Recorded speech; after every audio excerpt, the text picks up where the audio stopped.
David therefore departed from there and escaped to Adullam's cave. When his brothers and all his father's house heard it, they went down there to him. Everyone who was in distress, everyone who was in debt, everyone who was discontented, gathered themselves to him, and he became captain over them. There were with him about 400 men. David went from there to Mizpah of Moab, and he said to the king of Moab, "Please let my father and my mother come out with you until I know what God will do for me." He brought them before the king of Moab, and they lived with him all the time that David was in the stronghold.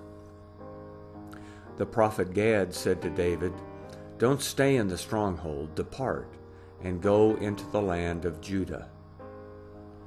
Then David departed and came into the forest of Hereth. Saul heard that David was discovered, with men who were with him. Now Saul was sitting in Gibeah under the tamarisk tree in Ramah, with his spear in his hand, and all his servants were standing around him. Saul said to his servants who stood around him, "Hear now, you Benjamites, will the son of Jesse give every one of you fields and vineyards? Will he make you all captains of thousands and captains of hundreds? That all of you have conspired against me, and there is no one who discloses to me when my son makes a treaty with the son of Jesse. And there is none of you who is sorry for me, or discloses to me that my son has stirred up my servant against me, to lie in wait, as it is today." Then Doeg the Edomite, who stood by the servants of Saul, answered and said, "I saw the son of Jesse coming to Nob, to Ahimelech the son of Ahitub. He inquired of Yahweh for him, gave him food, and gave him the sword of Goliath the Philistine." Then the king sent to call Ahimelech the priest, the son of Ahitub, and all his father's house, the priests who were in Nob, and they all came to the king. Saul said, "Hear now, you son of Ahitub." He answered, "Here I am, my lord." Saul said to him, "Why have you conspired against me, you and the son of Jesse, in that you have given him bread and a sword, and have inquired of God for him, that he should rise against me to lie in wait, as it is today?"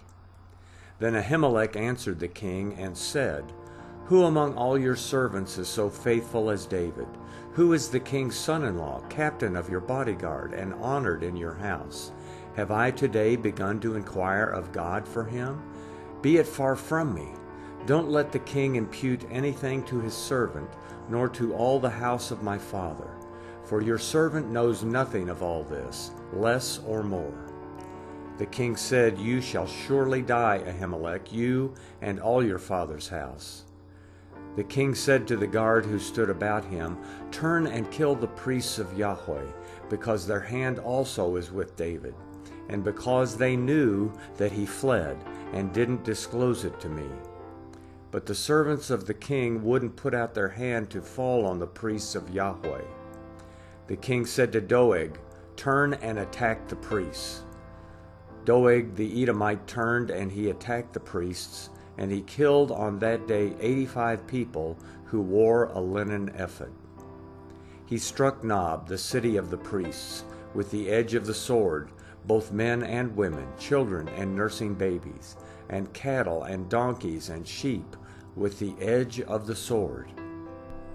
One of the sons of Ahimelech, the son of Ahitub, named Abiathar, escaped and fled after David.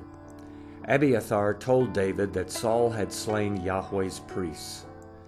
David said to Abiathar, "I knew on that day when Doeg the Edomite was there that he would surely tell Saul, 'I am responsible for the death of all the persons of your father's house.